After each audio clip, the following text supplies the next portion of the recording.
Hello guys and welcome back to my channel.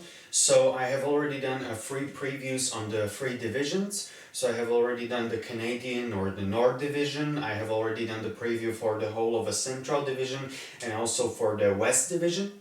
But today I decided to do the rest, so the East Division a little bit differently and cover it team by team, so each team individually. And I think this should make the video a lot shorter and I think we could dive a little bit deeper into all of these teams. So let's start with the Washington Capitals, definitely one of the biggest favorites to win the Stanley Cup this coming season. So the last 3 years for the Washington Capitals were pretty good, to be honest with you.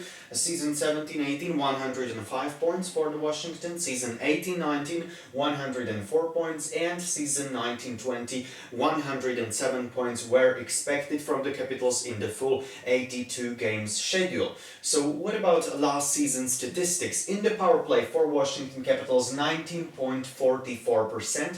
That's 17th best in the league. Penalty kill, 82.57%, that's 6th best in the league. Maybe it was a little bit surprising to me that the power play of Washington was only 17th in the league. So I was expecting a little bit better power play, and I think a lot of people would actually expect a little bit improved power play in this coming season, but we will see.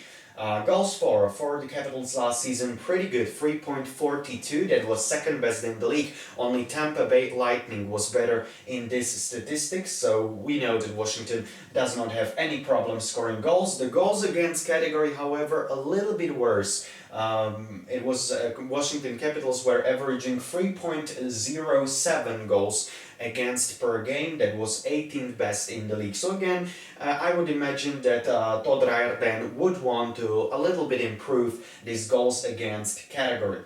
Injured. Which players are injured and will not start from the beginning of this next season? Henrik Lundqvist, of course, very unfortunate. He must or he will be undergoing open heart surgery, so just wishing all the best to Henrik Lundqvist, a legend of NHL. I'm sure he will be soon also be put in the Hockey Hall of Fame, so he's a great personnel, so hoping that Lundqvist will be able to come back to hockey. And also Michael Kempny will be out, the very important defender for the Capitals. He's out with his issues with Achilles tandem, I do believe, so that's the problem with Kempny, and he also will be not available for Todd Reirden from the start of the season.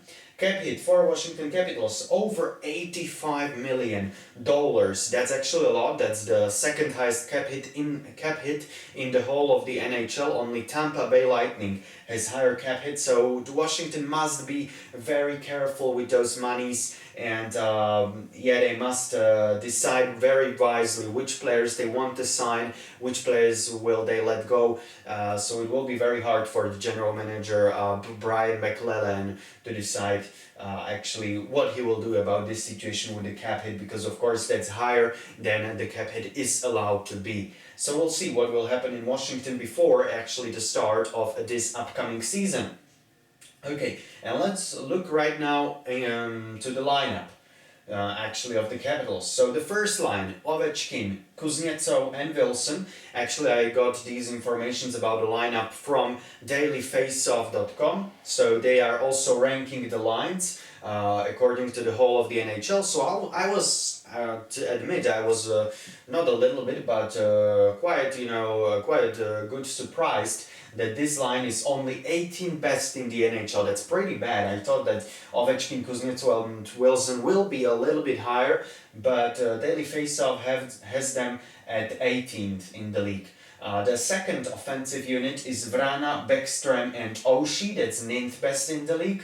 So as you can see, it's getting a little bit better and better. Third line, Hagelin, Eller and Connor Sheary. That's 4th best in the league, so pretty good. And they have the best, according to Daily Faceoff once again, Washington Capitals have the best fourth line in the whole of the NHL with Panik, Dowd and Hathaway. So pretty good forward depth. And yeah, I think when you look at the offensive part of the game with Washington Capitals, as you can see, power play wasn't good last season. They have to improve power play, but other than that, goals for pretty good, second best in the league. So I think their offensive core is pretty well built, and they should be able also this season to score a huge amount of goals, I think. But the defensive part of the game could be problems with Capitals, especially with Michael Campney out of the lineup for a considerable amount or for a considerable part of the season. So let's look at the defensive part of the game for the Capitals. The first defensive pair, Brandon Dillon and John Carlson, that's only 24th best in the league. So 23 teams have better first pair of defensemen than Washington Capitals. I think if Campney was ready to go, Campney and Carlson, of course, great defensive pair. They would be definitely ranked a lot higher, but unfortunately Campney will not be available for the Capitals from the start of the season, so they could be having some issues in the back. Second defensive pair, Orlov and Schultz, that's 20th best in the league. And the third defensive pair, of course, Zdeno Chara, the big Z arriving to the Washington Capitals. These were the big news that came up just like 2 days ago. So these were just huge news. I cannot wait to see how Chara will do in the jersey of Washington Capitals. And he probably will be paired with Nick Jensen, and that, according to Daily Faceoff, would be the sixth best third defensive line in the NHL. So the offensive, as I have already said, the offensive part of the game looks pretty good for the Capitals, but the defense could be a problem for Todd Reirden. So we'll see. And the goalies again. The goalies, like, I'm not that sure. Ilya Samsonov and Phoenix Copley, probably the goaltender tandem for the Caps. Of course, Henrik Lundqvist should have been paired with Ilya Samsonov. Lundqvist was supposed to teach Samsonov many things, to be his mentor, sort of, but with the very unfortunate news coming up, that Lundqvist will be not able to play in this upcoming season. Samsonov will be paired with Phoenix Copley, and there could be some issues also with goaltending in Washington this season. I'm a little bit worried, to be honest with you, with this with this goaltending tandem, but definitely Samsonov has shown, even in the last season, that he's capable of doing great, that he's capable of making those big time saves. So we'll see. We'll see how Samsonov will do, and of course how also Phoenix Copley will do in Washington. And my prediction for the Capitals in the Eastern Division for this upcoming season, I have them second in the East, actually right after the Boston Bruins. I think that Washington will not overcome Boston Bruins. I think that Boston has a little bit better lineup, but I have them second. I think they will be able to score more points than Pittsburgh Penguins or New York Rangers. So we'll see. But this is about Washington Capitals. Of course, they will be, as I have already said in the beginning of this video, one of the biggest favorites to win the Stanley Cup this upcoming season, especially with Zdeno Chara arriving into the town. And of course, Chara with lots of experience. He's a very experienced guy. I think he will bring to this team a lot of experience, a lot of confidence with his work ethic. He is already a great addition to this Washington Capitals team. I do believe that it was a great job by Brian McClellan to bring Zdeno Chara into the town.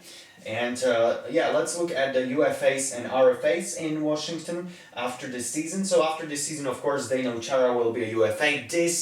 I would imagine this is probably the last season for Zdeno Chara in the NHL. His last chance to win the Stanley Cup, so definitely he would be motivated quite a lot. Then Connor Sheary is also a UFA, but the big time news, of course, Alex Ovechkin becoming UFA after this season. He has signed a very long contract with Washington Capitals. I do believe it was he signed it in, if I'm not mistaken, in 2009 or 2000. It was like a very long contract. It is a very long contract, maybe even 12-year contract. in 2008, I do believe. So this contract is coming to an end, and after a very, very long time, we will see the negotiations between Alex Ovechkin, the captain of the Washington Capitals, and the team itself. So I'm looking forward to see on which price will they settle. And also Jacob Vrana will also be RFA, restricted free agent, and also Jacob Vrana, definitely a great player, and he will be expecting a lot higher cap hit, of course, from the Washington Capitals. So also they must save some money in order to raise the salary of Jacob Vrana, a very, very talented young Czech guy. So definitely, I can't wait also to see how Jacob Vrana will do in this season, because this season will decide how much money will he earn in the next few years. So definitely a very important year even for Jacob Vrana. So yeah, this is it. This is the preview of the next season for Washington Capitals. I hope you did enjoy it. And thank you very much for watching, guys. And please subscribe. It would mean a lot to me. And I hope you are all doing well. And definitely leave a comment down below. Where do you think will the Capitals finish in the East? And if you do think that they will be pushing for the Stanley Cup this coming season.